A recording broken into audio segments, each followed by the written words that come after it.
Skills was Geezy. Back at it. Another reaction.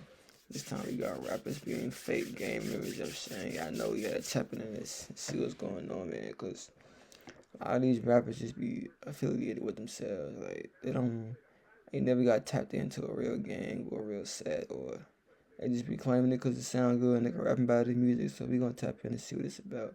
Make sure y'all like, comment, got more content. Without further ado, let's get straight to it.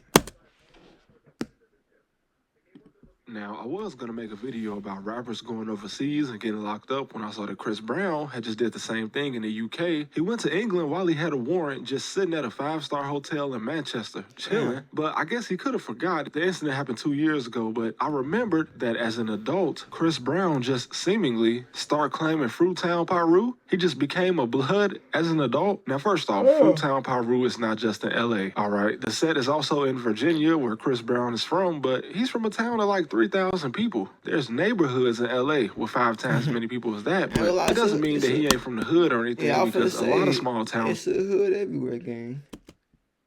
Some people. There's neighborhoods in LA with 5 times as many people as that, but it doesn't mean that he ain't from the hood or anything, because a lot of small towns are messed up. It just got me thinking. Whack 100, although not the most reliable storyteller, said there's a guy named Waxstar. I think he's a blood out of Compton, and his story about Waxstar lines up with the story of Big Homie CC, a former high-level bodyguard. Now, Big Homie says that one night while he was working security for Iman Shumpert when he was still in the NBA, he kind of shoved Kyrie Irving out of his way, and Kyrie took this very personal, and every time Kyrie saw him after this, he started gang-banging, like banging blood on him every time he saw him. So I put my arm out and I pushed him and dude out the way. He got pissed off about it. He throwing up gang signs at me and everything. Kyrie is a blood. And Wax says this guy Waxstar is responsible for bringing people like Soulja Boy, Chris Brown, and Kyrie around the set. But not only was Kyrie born in Australia, he grew up in West Orange, New Jersey, a wealthy suburb. He attended Montclair Kimberly Academy, a private school. Soulja Boy was born in Chicago and grew up in Mississippi. Now, I know there's a lot of gangs in Mississippi, but everybody I met from Mississippi was either a GD or a vice lord. But Soulja Boy don't even know where he's from. He's claiming Atlanta and Compton at the same time. But when he grew up, he was living in Batesville, Mississippi. Now, I don't blame this guy, Waxstar from California. If these celebrities want to play gang member and give him free clout, go ahead. He's probably genuinely made a bag just off being associated with these guys, but what is this? And why do rappers and celebrities, when they want to become adult gang members, why do they always just choose a California gang? Is it because Cali is the extortion capital? Possibly. Also, you're more likely to just get robbed somewhere like Chicago or New York doing this. Shotty and them made over $1 million from 6ix9ine playing gang member, and they still tied him up and threw him in the truck. California guys seem to have a bit more oversight when it comes to extorting, but 6ix9ine was honestly like the blueprint on why adults shouldn't jump into gangs, among many others. And like I said plenty of times in older videos, people join gangs as kids, and not only kids, but kids in dangerous neighborhoods, where being a part of something like that is just part of everyday life. I know what it's like to grow up in the area where the kids gang banging, and when you go to their house, their parents gang banging too. And I don't want to hurt anybody's feelings with this next statement, but Tupac was no different. His mom was an educated Black Panther, not a blood. The man was a poet that spoke against injustice. And a lot of people say Tupac wasn't gay, so out of nowhere he just turned up. Like, a lot of people got that same story. I ain't gonna lie. Y'all let me know what y'all think.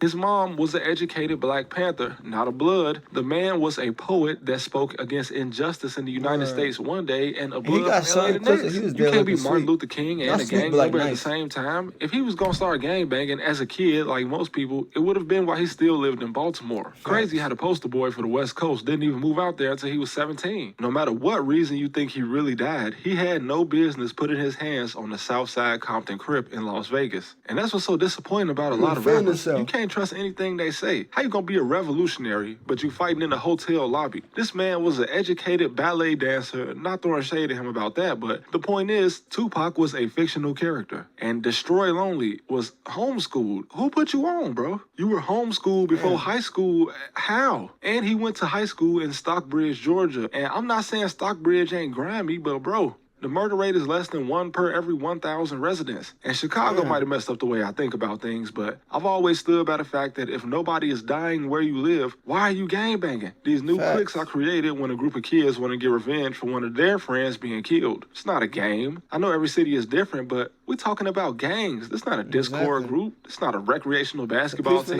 If you or nobody you know never got chased down or shot at, you probably didn't need to be in a gang. I'm about to cash a $50,000 check for an accident I was involved in over 5 months ago. The same accident. That's sound logic, right? Am I tripping? If everybody around you survived to adulthood, you didn't need to be a gang member. You should just go to college. It's way less of a sausage fest, too. And when claiming these gangs that have their biggest membership in Los Angeles, you have to remember that the LA guys probably don't even respect you anyway. Or the guys anywhere in California. What did Brick Baby say about Quando Rondo? They both rolling 60s, but since Quando is from Savannah, Brick Baby said, you not from LA rolling 60s, so you not from the hood. Basically, this means that if you go out of town and start gangbanging and don't have a home set like Quando does in Georgia, you just a goofy. Kyrie, you hanging with Bloods and you a suburbanite. You pretty much Lil Mabu. Soulja Boy, honestly, Soulja Boy been pretending to be a gang member for so many years that we might as well just give him an honorary certificate, right? Congratulations, you graduated from False Flag University. I hereby present this award to DeAndre Cortez. Justin Bieber still get more respect in the hood than you, though. And there are several other rappers that fell off that I could get into, but we'd be here all day. And I promise I'm not trying to pick on Drake, but he just always comes up. Now, I haven't necessarily seen him claim to be a part of any gangs in Toronto or in the U.S., but being from Forest Hill, his association with gang members is kind of strange to me. Like, who introduced you to these various people, Drake? How do you know Fifth? I covered him briefly in my Toronto video, but this guy got executed in a way that just does not happen if you're not in the streets. They caught him in the hallway, 2 shooters popped out, air straight through the glass, one of them wiped the door off and kept blowing. And top 5, why is Drake paying lawyer fees for somebody that was on a murder charge? It's not his homie. This guy's almost 20 years younger than Drake. Anyway, when I first left Chicago and went away to college to a small town where no shootings or murders happen at all, the dumbest thing I ever heard was some kid in town say he wanted to go to the hood and feel what it was like to be in a shootout. And I was like, bro, you know, people don't always survive shootouts, right? You know that's not a goal for people living in the city, right? And I feel like that's how a lot of these rappers think. Not all of them, of course. A lot of them are just pretending 100%. And the kid I mentioned. These kids watching too many movies because of this internet too much, man. That shit is not what you think it is, twin. Not all of them, of course. A lot of them are just pretending 100%. And the kid I mentioned, sadly, I went to college in an open carry state, so he likely has his own firearm now legally, but he definitely won't see any action in his hometown, and I doubt he'd ever actually travel somewhere where he'd have to use it, because it's easy to just say something stupid like that when you've never seen it up close. Having to constantly look over your shoulder is not cool. There are 16-year-olds walking around major cities that don't even gangbang, but just due to the neighborhoods they live in, they know what it's like to always be at risk. I remember walking through alleys in Chicago with my hood on because it was cold, and people popping out from behind garbage cans saying, hey, bro, you gotta take your hood off. We into it. I didn't know who you was. Some people just don't even know what that's like. And to see somebody selling out world tours or signing multi-million-dollar contracts to throw up a gang sign, you start to see why celebrities get their houses broken into in LA. It's hard to feel bad for some of these guys. Chris Brown, bro. I know you put your hands on everybody, men and women, but just stop. If you need to hang around some strangers to feel accepted, I feel sorry for you, but go hang with dudes at the country club in Bel Air or something. This kid who was born a millionaire kept it more real than most of these rappers when he stopped rapping and pretending to have ops so he could focus on college. Why is someone like Justin Bieber more good in the hood than Soulja Boy? It's not because he's white, it's because he's not pretending or trying to fit in. Never forget, Justin walked through the alley and linked up with like a MS-13 gang member and bought some, by himself. No security. My boy was in the hood. Hey, I got Justin Bieber here to swap me though. Are you in my hood, homie? Cooler. MS gang. Selena Gomez might have been there too, but y'all rich people trying to look tough is the exact reason Big U got rich. Just stop it, man. If you got a pool in your backyard, you can't be a gang member. Can we just agree on that? Straight. Living life. Ain't nothing wrong with that either. That's it for the reaction, man. Y'all let me know who else be fake. You know what I'm saying? Claiming the game banging. But that's it for the reaction. Make sure y'all like, comment, got more content. Till next time. It's the one on the Geezy.